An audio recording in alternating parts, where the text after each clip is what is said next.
শহীদ president Ziaur রহমানের আদর্শেই পথ চলছে বর্তমান সরকার। শহীদ জিয়ার বৃক্ষরোপণ, খাল খনন সহ সব ধরনের কর্মসূচি বাস্তবায়ন করা হবে।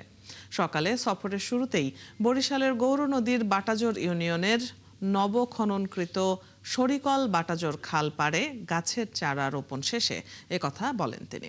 এ সময় প্রধানমন্ত্রী আরও বলেন, শুধু গাছ রোপণ করেই তার প্রতি কর্তব্য শেষ হয় না, এর যত্নও করতে হয়। তিনি জানান, আগামী 5 বছরে সারা দেশে 25 কোটি গাছের চারা রোপণে বিএনপির নির্বাচনী প্রতিশ্রুতি বাস্তবায়ন হবে। এরপর ফ্যামিলি কার্ডের উপকারভোগীদের সঙ্গে মতবিনিময় করেন প্রধানমন্ত্রী। আজকের অন্য কর্মসূচির মধ্যে রয়েছে বরিশালে দলীয় নেতাকর্মীদের সাথে সাংগঠনিক সভা। এরপর প্রধানমন্ত্রী যাবেন সেনাবাহিনীর মহড়ায়। এদিকে প্রধানমন্ত্রীর সফরের নিরাপত্তায় প্রশাসনের পক্ষ থেকে সব প্রস্তুতি নেওয়া হয়েছে বলে জানিয়েছেন বিভাগীয় কমিশনার। সকাল 6টার পর গুলশানের বাসভবন থেকে সড়ক পথে বরিশালের উদ্দেশ্যে রওনা হয় তার গাড়িবহর। সরকার গঠনের পর প্রথম বরিশাল সফরে গেছেন প্রধানমন্ত্রী তারেক রহমান। প্রধানমন্ত্রীর বরিশাল সফরের আরও খবর নিয়ে এই মুহূর্তে যুক্ত হচ্ছেন সহকর্মী বিধান সরকার। বিধান, প্রধানমন্ত্রীর বরিশাল সফর ঘিরে নেতাকর্মীদের মধ্যে উচ্ছ্বাস কেমন দেখতে পাচ্ছেন? এছাড়া সার্বিক প্রস্তুতি সম্পর্কেও জানাবেন। যেহেতু প্রধানমন্ত্রী আসছেন নির্বাচনের পর, তিনি প্রধানমন্ত্রী হিসেবে এই প্রথম আসছেন বরিশালে, এবং সেক্ষেত্রে নেতাকর্মীদের মধ্যে উচ্ছ্বাস তো রয়েছে। এবং যেহেতু আজকে সকাল থেকে কিন্তু বৃষ্টি বিঘ্নিত বা সকাল, তারপরে কিন্তু নেতাকর্মীদের আমরা দেখছি উপস্থিত রয়েছে। এবং আমরা এখানে আজকে যে বরিশালে ইতিমধ্যেই গৌরনদী তার অনুষ্ঠান কর্মসূচি শেষ করার পরে আমাদের সহকর্মীর মাধ্যমে জানতে পেরেছি তিনি এখন বরিশালের উদ্দেশ্যে সড়ক পথে রওনা দিয়েছেন। এবং এখানে কিন্তু 30 গোডাউন, যেটা বদ্ধভূমি, ঠিক এই জায়গাটায় তিনি গাছের চারা রোপণ করবেন। এবং সেই জায়গাটা আমরা দেখছি যে একেবারে প্রশাসনের যে সর্বোচ্চ ধরনের নিরাপত্তা ব্যবস্থা কর্মসূচি তারা কিন্তু সেখানে রয়েছেন, এবং তারা কিন্তু সেখানে নিরাপত্তা বলয় গড়ে তুলেছেন। এবং যাদের এখানে ঢোকার কোনো পারমিশন নেই সেই ধরনের কাউকে তারা কিন্তু সেখানে ঢুকতে দিচ্ছে না, বিশেষ করে চেক করে তারা সেখানে ঢুকাচ্ছে। তবে নেতা কর্মীদের সাথে আমরা কথা বলছি, যেহেতু তারা ঠিক 3টার সময় শিল্পকলা একাডেমিতে সেখানে তারা একটা কর্মসূচিতে তাদের দলীয় যে একটা সভা হবে, সেই সভাতে এখানে তারেক রহমান তাদের কথা শুনবেন এবং কারা কারা কথা বলবেন সেই ধরনের বিষয়ে তারা সিদ্ধান্ত নিয়েছেন ইতিমধ্যেই। এবং দলীয় যারা এখানে প্রধান রয়েছেন, যেখানে যারা নেতৃস্থানীয় রয়েছেন, তারাও কিন্তু ইতিমধ্যেই সেই ধরনের কর্মসূচি দিয়েছেন। এবং যারা যারা এখানে অংশগ্রহণ করবেন সেই শিল্পকলা একাডেমির সবাই, তারা কিন্তু তাদেরকে কার্ড দিয়েছেন, তো তারাই কিন্তু সেখানে কথা বলবেন। এবং তাই সেই এরপরেই প্রধানমন্ত্রী আবার সড়ক পথে ফের বরিশাল থেকে আবার রওনা দেবেন। অতিথি এই বরিশাল ছিল এই প্রধানমন্ত্রী আজকের যে কর্মসূচি, এই যে কর্মসূচি অনুযায়ী আজকের ঠিক সড়ক পথে আবার গৌরনদীর কার্যক্রম শেষ করে তিনি এখন যে বরিশালের পথে রয়েছেন, আমরা এটাই জানতে পেরেছি। এবং এরপরেই যে নগরীর 30 গোডাউন বদ্ধভূমি, সেই এলাকা তিনি বৃক্ষরোপণ কর্মসূচি করবেন। এরপর দুপুরে তিনি বিরতি নিয়ে তারপরে আবার 3টায় ঠিক নগরীর শিল্পকলা একাডেমিতে দলীয় নেতাকর্মীদের সাথে একটি সাংগঠনিক সভায় যোগ দিবেন। এরপর তিনি আবার ঢাকার উদ্দেশ্যে রওনা দেবেন। 1.5 ঘন্টার সাংগঠনিক সভার এখানে সময়। বিধান, আপনি যেমনটি বলছিলেন যে প্রধানমন্ত্রী এই মুহূর্তে রাস্তায় আছেন, তার গাড়ি বহরের সাথে আমাদের আরেক সহকর্মী শফিকুল হক আছেন। আমরা সেখানে চলে যেতে চাই। শফিক, একটু জানবো যে এখন পথিমধ্যে রয়েছেন নিশ্চয়ই আপনারা, বৃষ্টি হচ্ছে, সেদিকেও বেশ দুর্যোগপূর্ণ একটা আবহাওয়া। গাড়িবহরটি এখন কোথায় রয়েছে এবং প্রধানমন্ত্রীর সার্বিকভাবে এই সফর নিয়ে জানাবেন আমাদের। অদিতি, একটু আগে আমাদের সহকর্মী বিধান সরকার যেমনটি বলছিলেন যে বরিশালের যে 30 গোডাউনের যে কর্মসূচি সেখানকার প্রস্তুতি সম্পর্কে বলছিলেন।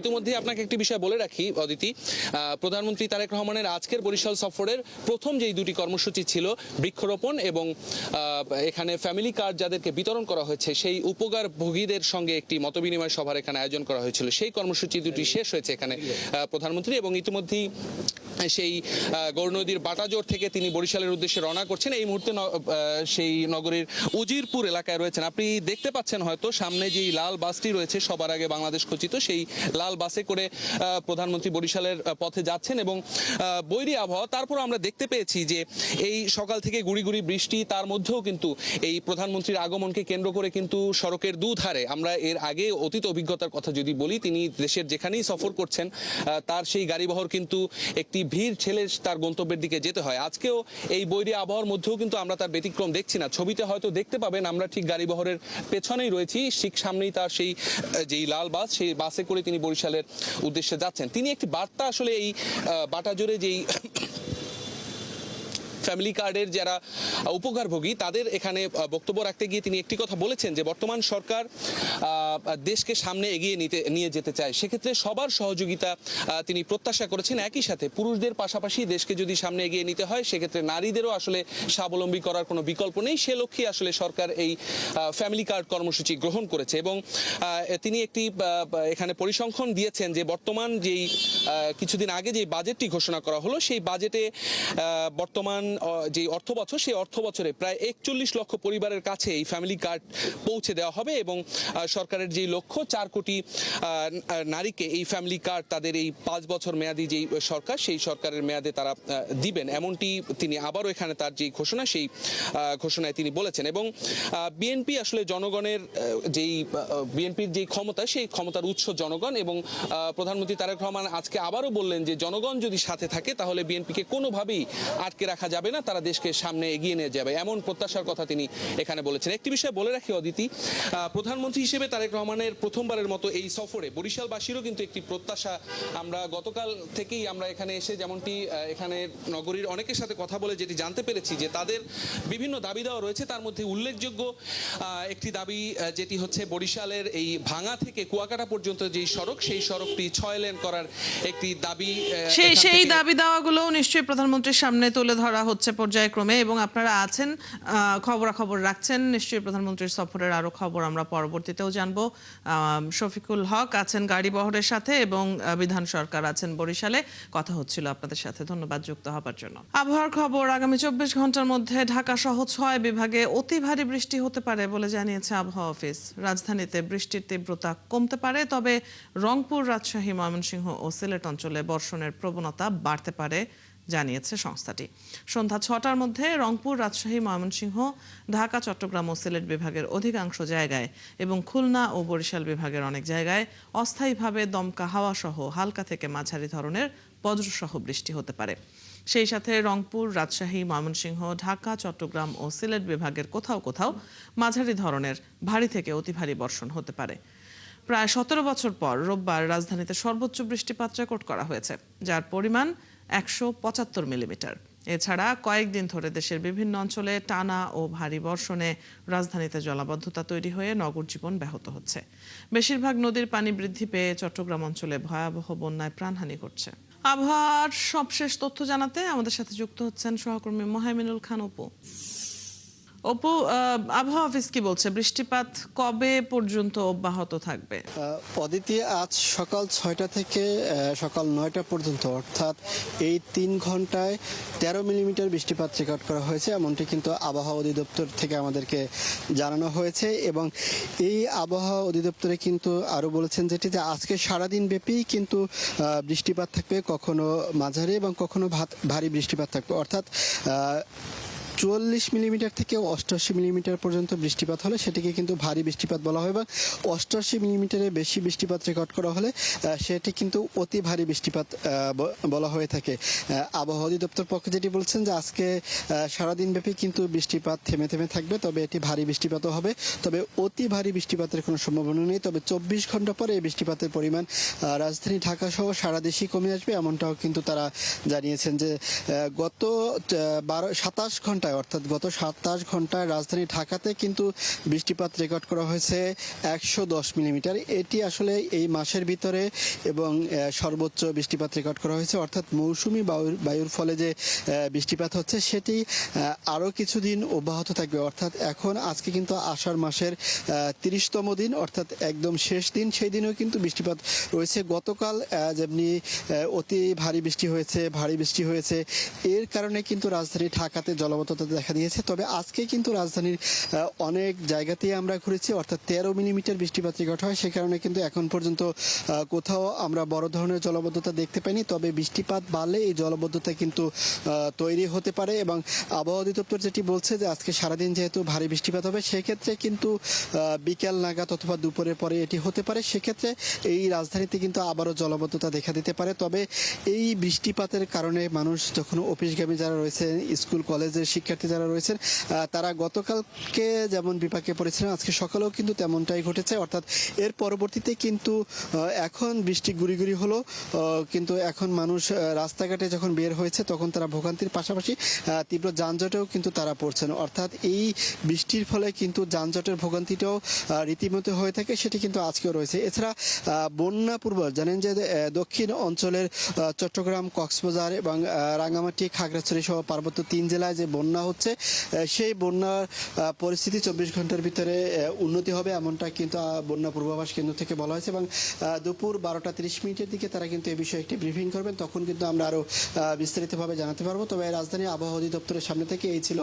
আজকের দিনের বৃষ্টিপাত এবং আপনার কাছ থেকে আমরা জানছিলাম আবহাওয়া অফিস থেকে পাওয়া তথ্যগুলোর বিস্তারিত, এবং আপনি যেমনটি বলছিলেন যে পাহাড়ি অঞ্চলে, পার্বত্য অঞ্চলে একটা বন্যা পরিস্থিতি বিরাজ করছে, সেখানকার খবর আমরা নেব আমাদের সহকর্মীদের কাছ থেকে। দর্শক, আবহাওয়া অফিসের সামনে থেকে সহকর্মী মোহামেনুল খান উপযুক্ত ছিলেন এতক্ষণ। বৃষ্টিপাত কিছুটা কমলেও পাহাড়ি ঢল এবং ভূমিধসে এখনও বিপর্যস্ত পার্বত্য অঞ্চলের জনজীবন। আমাদের সাথে সহকর্মীরা যুক্ত হবেন সেখানকার খবর নিয়ে। রাঙামাটির বাঘাইছড়িতে রয়েছেন সহকর্মী সবুজ মাহমুদ, সেখানকার অবস্থা জানবো। পাশাপাশি কক্সবাজারে আছেন আমাদের আরেক সহকর্মী মোহন ইসলাম, যুক্ত হব তার সাথেও। সবুজ, শুরুতেই আপনার কাছে রাঙামাটির খবর একটু জেনে নেই। বাঘাইছড়িতে আজকে কি অবস্থা, সেখানকার বন্যা পরিস্থিতির কেমন চিত্র দেখতে পাচ্ছেন আজ?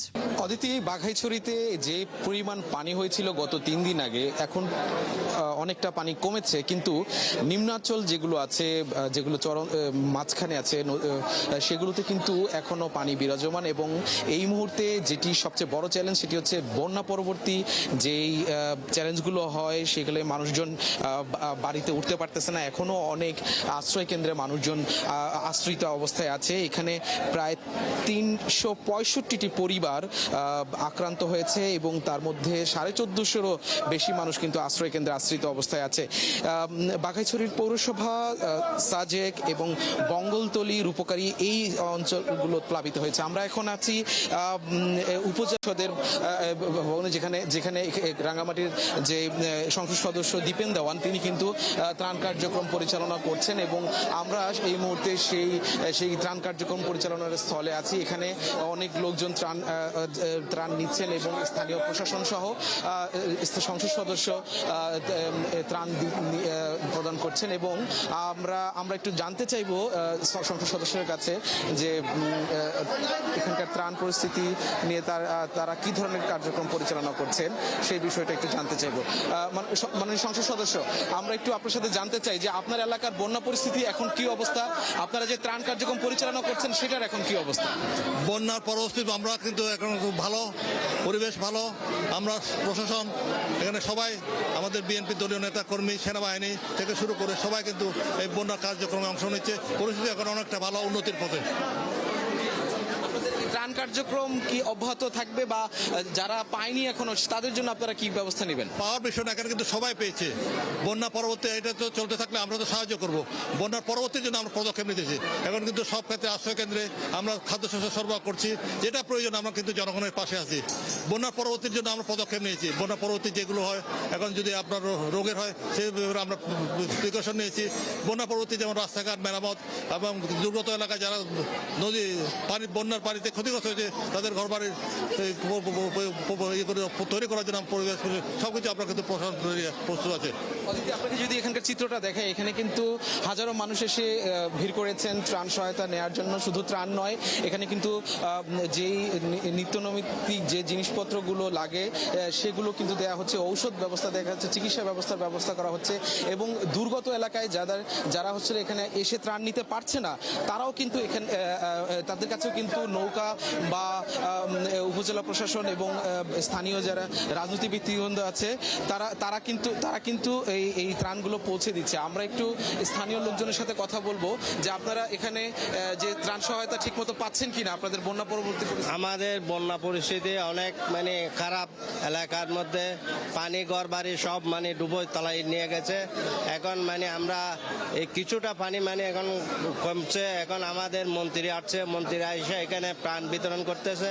প্রাণ বিতরণ করা আমাদের খুব আনন্দিত লাগতেছে। আমার মন্ত্রী আসছে, বাবু অ্যাডভোকেট দীপন দেওয়ানের ত্রাণ কি পাচ্ছেন? হ্যাঁ, আমরা মোটামুটি ত্রাণ পাচ্ছি। অ্যাডভোকেট দীপেন্দ্রওয়ান মহোদয়, 299 আসনের মাননীয় এমপি মহোদয়, সর্বক্ষণিক ওনার একটা টিম বাগাইচুরিতে, জেলা বিএনপির সহ কৃষি বিষয়ক সম্পাদক জনাব সেলিম বাহারির মাধ্যমে একটা স্বেচ্ছাসেবক টিম চালু আছে। অলরেডি ওনারা প্রত্যেকটা পৌরসভার 9টি ওয়ার্ড সহ ইউনিয়নের বিভিন্ন বন্যা প্লাবিত গ্রামগুলোতে যে বাড়িতে গিয়ে শুকনা খেসরি এবং আপনাদের বাড়িঘরের কি অবস্থা, এখন কি অবস্থায় আছে চাচি বাড়িঘর? বাড়িঘরে এখনো অনেক কাদা, পানি গেছে কিন্তু অনেক কাদা। হ্যাঁ, যেতে পারতেছেন বাড়িতে, যেতে পারতেছেন? হ্যাঁ, বাড়িতে যাচ্ছি। বাড়িতে না গেলে তো এগুলি পরিষ্কার না করলে তো থাকা যাবে না, অনেক পানি আর রাস্তাঘাট সব ভেঙে গেছে। আমার বাড়িতে 1 কোমর পানি হয়েছে, এখন আস্তে আস্তে নামতেছে পানি, অনেক পানি। তারপরে জিনিসপাতিও নষ্ট হয়েছে, রাখছি খাটের উপরে 2টা করে ইট দিয়ে, এখন ওগুলো তলায় গেছে। আপনাদের বাড়ির কি অবস্থা বলো? আমাদের বাড়ির সবাই ডুবে গেছে, ওইখানে পূর্ব লাইলে কোনো আর রোড ঘাট একদম ভয়াবহ, রোড ঘাট ভেঙে গেছে, নদীর পাড়ও ভেঙে গেছে। আমরা মানে নদীর পাড়ে আছি, ঘরেতে 1-2-3 ফুট মতো পানি উঠছে, সবাই ঘরে পানি বন্দি এখনো, রুট অত্যন্ত মানে। আপনি যেমনটা শুনছিলেন যে এখানকার মানুষজনের বাড়িতে এখনো কিন্তু কারো কারো বাড়িতে হাঁটু সমান বা কারো কোমর সমান পানি এখনো আছে। তো কিছু জায়গায় পানি কমলেও পুরোপুরি বন্যা এখনো শেষ হয়নি। এই মুহূর্তে সবচেয়ে বড় যেটি দরকার সেটি হচ্ছে পর্যাপ্ত ত্রাণ ব্যবস্থা এবং বন্যা পরবর্তী পুনর্বাসন ব্যবস্থা নিশ্চিত করা। সবুজ, আপনার কাছ থেকে আমরা বাঘাইছড়ির পরিস্থিতি জানছিলাম এবং আগে যেমনটি জানিয়েছে যে কক্সবাজারের সহকর্মী মোহন ইসলামও আমাদের সাথে যুক্ত আছেন। মোহন, আজ কক্সবাজারে কেমন অবস্থা দেখছেন জানাবেন। এখনো তো হাজারো পরিবার পানিবন্দী থাকার খবর আমরা জানছিলাম, বৃষ্টি কি অব্যাহত আছে? অদিতি, কক্সবাজার জেলার যে বন্যা পরিস্থিতি, সেই পরিস্থিতি কিন্তু উন্নতির পথে। আমরা গতকাল সন্ধ্যা থেকে দেখছিলাম যে এখন পর্যন্ত কোনো বৃষ্টিপাতের হয়নি এবং বৃষ্টিপাতের সম্ভাবনা একটু কম আছে। সে যা হচ্ছে গুড়ি গুড়ি বৃষ্টি সকালে একটু হয়েছে, আবার থেমে গেছে। ফলে আমরা দেখছিলাম যে বন্যার পানি নেমে যাচ্ছে। বন্যার পানি নেমে আসলে মানুষের ঘরবাড়ি যে এতদিন আবদ্ধ ছিল, সেই মানুষের ঘরবাড়ি আবদ্ধ থেকে যে ক্ষতি করেছে, সেই ক্ষতির চিহ্ন কিন্তু বেরিয়ে আসছে। ফলে বলা যায় যে বন্যার পানি কমে আসছে, কিন্তু বন্যা পরবর্তী যে সংকট বা ভোগান্তি থাকে তা তো রয়েছে। এখানে প্রায় কক্সবাজারের প্রায় কয়েক লাখ মানুষ পানিবন্দী ছিল। তাদের মধ্যে বেশিরভাগই আসলে নিজেদের বাড়িতেই ছিল, খুব একটা যে আপনার আশ্রয়কেন্দ্রে গিয়েছে সেটা বলা যাবে না। সেই ঘরবাড়িগুলো তারা এখন পরিষ্কার করবে বা থাকার উপযোগী করবে। কিন্তু পানি কমছে। আজকে যদি সারাদিন বৃষ্টি না হয় সেক্ষেত্রে বলা যায় যে অনেকাংশে পানি কমবে, আবার আগামীকাল সময় লাগতে পারে। সব মিলিয়ে আসলে সেক্ষেত্রে বলা যায় যে বৃষ্টি না হতে তারা এক ধরনের আশার মধ্যে আছে। বৃষ্টি হলে সম্ভাবনা আবার উল্টে যেতে পারে, বন্যা পরিস্থিতি আবার অবনতি হতে পারে। এখন পর্যন্ত উন্নতির পথে আছে এবং আমরা জেলা প্রশাসন সহ সংশ্লিষ্ট মন্ত্রণালয়ের কথা বলেছি, তাদের ত্রাণ কার্যক্রম চালু রয়েছে। সর্বাত্মকভাবে চেষ্টা করছে যেন এই কক্সবাজারের যত পানিবন্দী মানুষ রয়েছে সবাইকে ত্রাণের আওতায় আনা যায়। ফলে বলা যায় যে অনেক ক্ষেত্রে অনেকে ত্রাণ পাচ্ছেন না, সেই অভিযোগ রয়েছে, কিন্তু প্রশাসনের পক্ষ থেকে এক ধরনের চেষ্টা আছে সবাইকে ত্রাণের আওতায় আনার। মোটা দাগে বলা যায় যে কক্সবাজার জেলার বন্যা পরিস্থিতি এখন উন্নতির পথে আছে। যদি আজকে সারাদিন বৃষ্টি না হয় সেক্ষেত্রে পানি আরও অনেক নেমে যাবে এবং মানুষ পানিবন্দী থেকে আসলে মুক্তি পেতে পারে। মোহন, আপনার কাছ থেকে কক্সবাজারের খবর এবং সবুজ, আপনার কাছ থেকে আমরা জেনে নিচ্ছিলাম রাঙামাটির পরিস্থিতি। অনেক ধন্যবাদ আমাদের সাথে যুক্ত হয়ে সবশেষ খবর জানিয়ে দেওয়ার জন্য। সারা রাত বৃষ্টি হলেও সকাল থেকে বৃষ্টি না থাকায় পানি সরে যেতে শুরু করেছে চট্টগ্রাম নগরীর নিচু এলাকা থেকে। নগরীর বিভিন্ন এলাকা ঘুরে দেখা গেছে এখনো পানি রয়েছে মোহরা, সিএমবি এবং পুরাতন চাঁদগাঁও এলাকায়। জলাবদ্ধতার কারণে এসব এলাকায় স্বাভাবিক জীবনযাত্রা ব্যাহত হচ্ছে। নিচতলার ঘরবাড়ি, ব্যবসা প্রতিষ্ঠান, দোকানপাটে এখনো পানি। দোকান থেকে সেচ দিয়ে পানি সরানো হলেও বৃষ্টি বাড়লে আবারও পানি প্রবেশ করার শঙ্কা তাদের। পতেঙ্গা আবহাওয়া অফিস জানিয়েছে চট্টগ্রামে সোমবার সকাল 6টা পর্যন্ত 24 ঘন্টায় বৃষ্টিপাত রেকর্ড করা হয়েছে 162.8 মিলিমিটার। এই আজকে 4-5 দিন ধরে অবস্থা পানি কমতেছে না। আমি সাইকেল নিয়ে আসা যাওয়ার সাইকেলটা ফুল ডুবে গেছে, ও ঠান্ডা নেই। এভাবে 8-9 দিন এখানে তাড়াতাড়ি খাল সংস্কার এবং ফ্লাইওভারের দরকার। আমার দোকান আজকে 8-10 দিন ধরে বন্ধ, দোকান খুলতে পারি নাই। দোকানে আপনার এক কোমর পানি ছিল। তারপর আজকে আমি আসছি দোকান খোলার জন্য। আজকে সারাদিন দোকান পরিষ্কার করতে হবে। 1 সপ্তাহ পর্যন্ত পানি আছে, পানি হরতে পারি, এখনো ঘরে উঠোর পানি, শরীর যেতে পারি নাই। চট্টগ্রামে টানা ভারী বর্ষণ ও পাহাড়ি ঢলে সৃষ্ট বন্যায় ক্ষতিগ্রস্ত মানুষের পাশে দাঁড়িয়েছেন জাতীয় নাগরিক পার্টি এনসিপির আহ্বায়ক নাহিদ ইসলাম এবং দক্ষিণাঞ্চলের মুখ্য সংগঠক হাসনাত আব্দুল্লাহ। রবিবার জেলার আনোয়ারা উপজেলায় বন্যা কবলিত বিভিন্ন এলাকা পরিদর্শন করে দুর্গত মানুষের খোঁজ খবর নেন তারা। এ সময় তাদের দুর্ভোগের কথা শোনেন এবং ক্ষতিগ্রস্ত পরিবারের মাঝে ত্রাণ সামগ্রী বিতরণ করেন। এনসিপি নেতারা বলেন, দুর্যোগে ক্ষতিগ্রস্ত মানুষের পাশে থাকা মানবিক দায়িত্ব এবং সংকট কাটিয়ে উঠতে সব ধরনের সহযোগিতা অব্যাহত থাকবে। স্থানীয় নেতাকর্মী ও স্বেচ্ছাসেবকরাও এ সময় ত্রাণ কার্যক্রমে অংশ নেন। আপনাদের চিকিৎসার বিষয় বা অন্যান্য জরুরি প্রয়োজনে আপনারা জুবাইর মানিকের সাথে কথা বলবেন। জুবাইর মানিক এই বিষয়গুলোতে আমরা আমাদের পার্টি থেকে উনি সহযোগিতা করার সর্বোচ্চ চেষ্টা করব। মানুষ কষ্ট পাচ্ছে বলে আমরা যদি যাদের সক্ষমতা আছে সবাই যদি এগিয়ে আসি, আমরা আশা করি দেশবাসী যদি ঐক্যবদ্ধ হয়, আমরা এই মানুষগুলোকে কিছুটা হলেও সহযোগিতা করতে পারবো, তাদের কষ্ট কিছুটা দূর করতে পারবো। টানা কয়েকদিনের ভারী বর্ষণে নারায়ণগঞ্জের রূপগঞ্জের কাঞ্চন পৌরসভার 2টি ওয়ার্ডের 7টি গ্রামের মানুষের জীবন এখন অনেকটা স্থবির।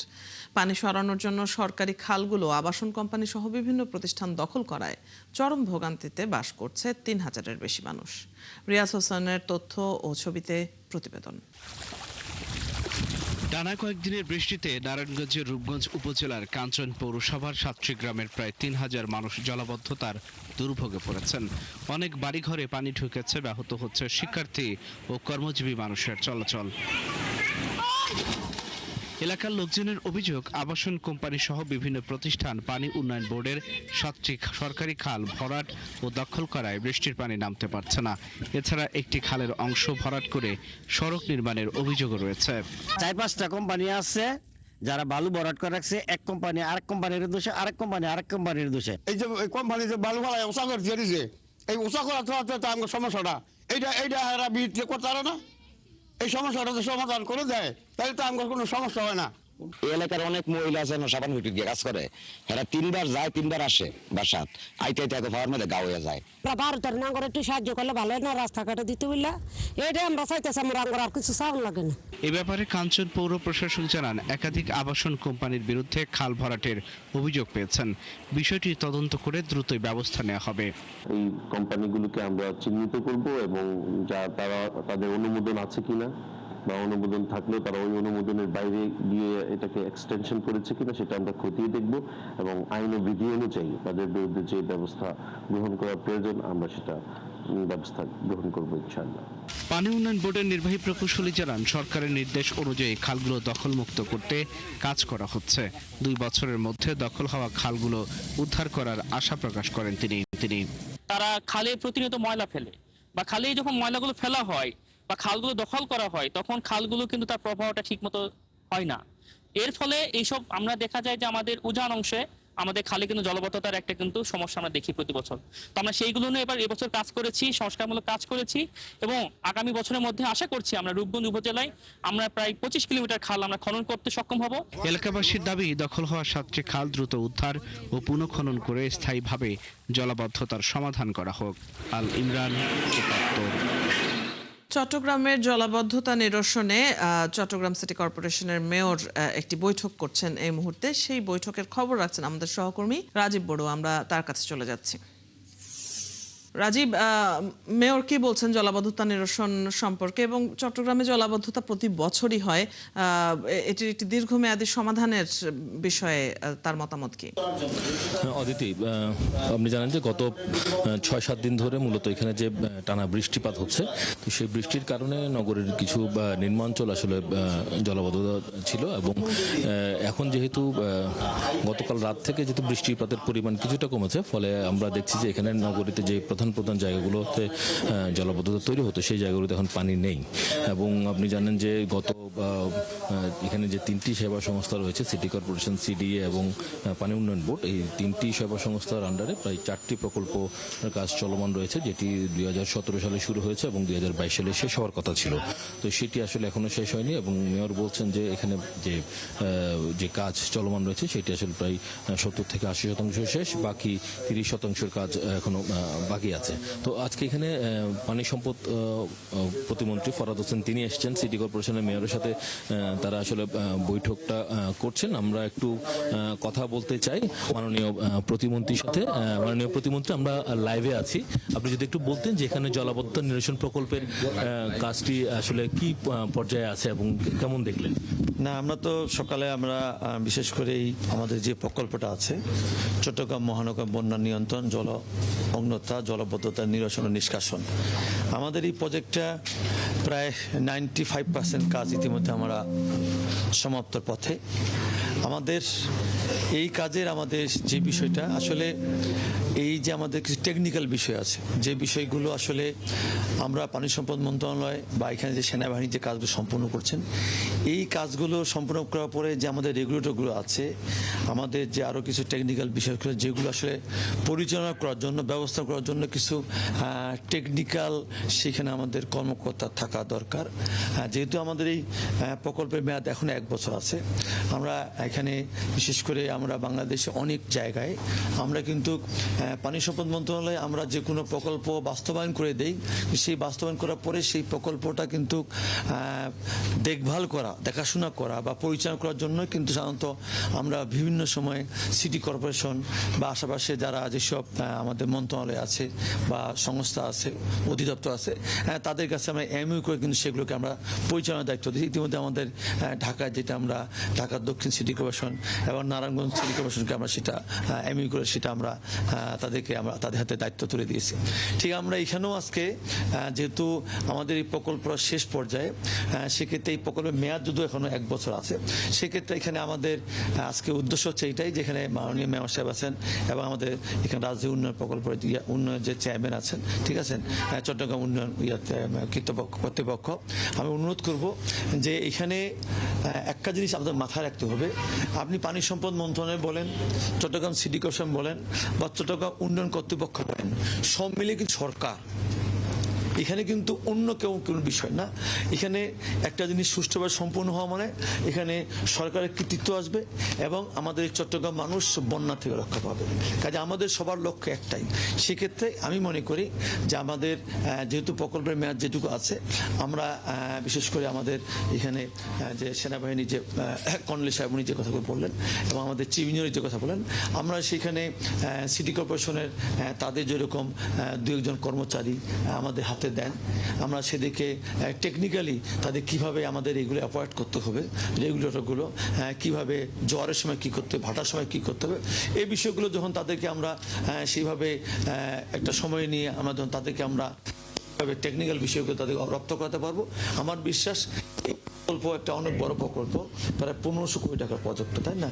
কাজে এই প্রকল্প আমার মনে হয় সেটা আগামী দিনে সাস্টেন করবে এবং এই প্রকল্পের মধ্য দিয়ে এই চট্টগ্রামের বন্যার সময় আগামীতে আর কোনো জলাবদ্ধতা থাকবে না। যদি চট্টগ্রামের জলাবদ্ধতা নিরসনে বিভিন্ন পদক্ষেপ নিয়ে আমরা জানছিলাম। সহকর্মী রাজীব বড়ুয়া সেখান থেকে যুক্ত হয়ে আমাদের কাছে পৌঁছে দিচ্ছিলেন এই খবরগুলো। প্রতিমন্ত্রী মহোদয় বলছেন কি কি পরিকল্পনা রয়েছে। দর্শক, যুক্ত ছিলাম চট্টগ্রামে। 1204 সালে মাত্র 18 জন অশ্বারোহী সৈনিকের আক্রমণে নদিয়ার রাজা লক্ষণ সেন দুপুরের খাবার না খেয়েই পালিয়ে যান। কেউ কেউ বলেন একই ধরনের পলায়ন 2024-এ স্বৈরাচারী শাসক শেখ হাসিনার। কুপকাত হন অক্টোবর 2023 সাল জন্ম নেওয়া গণতান্ত্রিক ছাত্র শক্তি নামের সংগঠনের কাছে। বিলুপ্ত সংগঠনটির নেতা ও এনসিপি আহ্বায়ক নাহিদ ইসলাম জানান, গণতান্ত্রিক ছাত্র শক্তিই ছিল জুলাই অভ্যুত্থানের নিউক্লিয়াস। রাশেদ আনিসের বিশেষ প্রতিবেদন।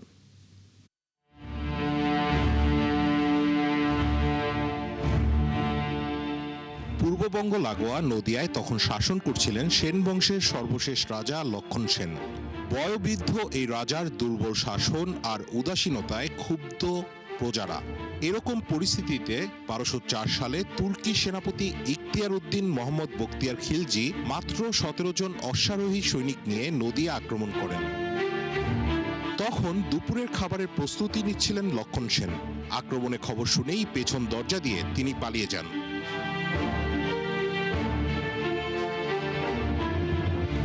কেউ কেউ বলেন ইতিহাসের ওই ঘটনার মতোই পলায়ন বাংলাদেশের পরাক্রমশালী স্বৈরাচারী শাসক শেখ হাসিনার। দেড় দশকের টানা শাসনামলে বিএনপি জামাতের মতো চিরপ্রতিদ্বন্দ্বীদের সামলানো হাসিনার পতন ঘটে ঢাকা বিশ্ববিদ্যালয়ে জন্ম নেয়া মাত্র 7 মাস বয়সী সংগঠন গণতান্ত্রিক ছাত্রশক্তির হাতেই, যাদের ছিল গুটি কয়েক নেতা ও কর্মী। প্রথমে সরকারি চাকুরিতে কোটা প্রথা বাতিলের আন্দোলন, যার মীমাংসা হয় 2018 সালে, কিন্তু আবারও উচ্চ আদালতের আদেশে ফিরে এলে বিক্ষুব্ধ হয় শিক্ষার্থীরা।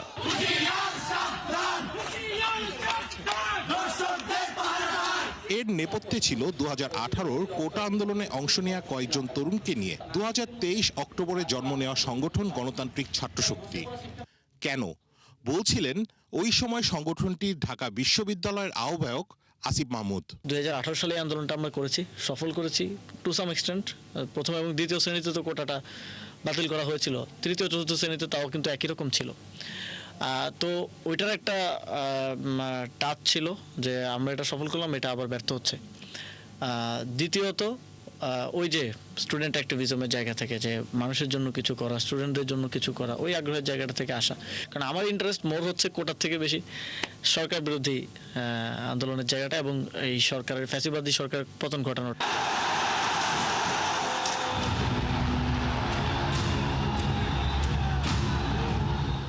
দেড় দশকের শাসনামলে যে কোনো আন্দোলনকে রাজনৈতিক ট্যাগ লাগিয়ে দমন করত আওয়ামী লীগ সরকার। সেজন্যই কিনা শেখ হাসিনা বিরোধী সকল সংগঠনকে নিয়ে বৈষম্য বিরোধী ছাত্র আন্দোলন নামের প্ল্যাটফর্ম গঠন করা হয়। গণতান্ত্রিক ছাত্রশক্তি এমন একটা ছাত্র সংগঠন ছিল যারা আসলে কোনো অন্য পার্টির সাথে কানেক্টেড ছিল না। আমরা স্বতন্ত্রভাবেই কিছু শিক্ষার্থী একত্রিত হয়ে আমাদের কার্যক্রমগুলো পরিচালনা করছিলাম, কিন্তু আমরা দেখলাম যে এটাকে কোনো পার্টিজান ব্যানারে রাখা উচিত হবে না। তখনই কিন্তু বৈষম্য বিরোধী ছাত্র আন্দোলন এই নামকরণের সিদ্ধান্ত আমাদের মধ্যে হয়। সামান্য কোটা বিরোধী আন্দোলনকে যখন চূড়ান্ত পর্যায়ের দমন পীড়ন শুরু করে স্বৈরাচারী হাসিনা সরকার, তখনই ভিন্ন মাত্রা পায় শিক্ষার্থীদের চাওয়া। তাদের চোখ তখন ফ্যাসিস্টের পতনে। এইখানের যারা নেতৃত্ব তারা গত 5-7 বছর ধরে ক্যাম্পাসে বিভিন্ন ফরম্যাটে আন্দোলন বা অ্যাক্টিভিজমের সাথে জড়িত ছিল। গণতান্ত্রিক ছাত্র শক্তির জায়গাটা ছিল যেটা সমন্বয়, আমরা বলছি সমন্বয়ক আর কি, সমন্বয়কের ভূমিকাটাই পালন করছে ছাত্রশক্তি। তো ছাত্রশক্তি ছিল এই অভ্যুত্থানের নিউক্লিয়াস, লিডারশিপের জায়গায়। আর সবকিছুই সম্ভব হয়েছে তুলনামূলক অচেনা কয়েকজন তরুণ তুর্কির হাত ধরেই। ছাত্রদের খুনের প্রতিশোধ নিতে দেশের মানুষের আস্থা তখন নাহিদ আক্তার আসিফদের দিকেই। আন্দোলন যত আগায় স্বাভাবিকভাবে যারা ছাত্র সংগঠন আছে বিভিন্ন, তাদেরও একটা ইন্টারেস্ট থাকে, তারা অংশগ্রহণ করতে চায়। আমরাও সেই স্পেসটা করে দিই এবং তাদের সাথে এক ধরনের আলোচনা আমরা করি। যখন এটা রাজনৈতিক দিকে ধাবিত হচ্ছিল, অর্থাৎ বাধা বিপত্তি আসতেছিল রাজনৈতিকভাবে সরকারের জায়গা থেকে 13, 14, 15 তারিখের সময়টা, বিশেষত 15 তারিখের পরে, তখন রাজনৈতিক অংশগুলোকে আরো বেশি এই আন্দোলনে অংশ সক্রিয় করা হয়। সকল নেতাকর্মী কিন্তু সমন্বয়ক হয়েছিল, আমরা খুব অল্প কিছু মানুষজন ছিলাম এবং তার সাথে কিন্তু সাধারণ শিক্ষার্থীরা যারা আছেন, শিবির বা ছাত্রদলের যারা নেতাকর্মীরা আছেন, বামপন্থী যারা আছেন, তাদের সকলকে নিয়েই কিন্তু তখন একটা ঐক্যবদ্ধ জায়গা থেকেই এই আন্দোলনটাকে একটা প্ল্যাটফর্ম, একটা জেনারেলাইজ জায়গা তৈরি করা হয় এবং সেটাই কিন্তু এই আন্দোলনকে একটা সফলতার দিকে নিয়ে যায়। একটি স্বতন্ত্র ধারার রাজনীতির জন্যই 24-এর সর্বোচ্চ মেধা দিয়ে জাতির সামনে হাজির হয় যেসব তরুণ, তাদের হাতেই এখন নতুন রাজনৈতিক দল এনসিপি। রাশেদ আনিস, 71, ঢাকা। চলছে সংবাদ সংযোগ। সরাসরি সংবাদ অনুষ্ঠান দেখতে চোখ রাখুন 71-এর ফেসবুক পেজে এবং সাবস্ক্রাইব করুন 71-এর ইউটিউব চ্যানেল। থাকুন 71-এর সাথেই।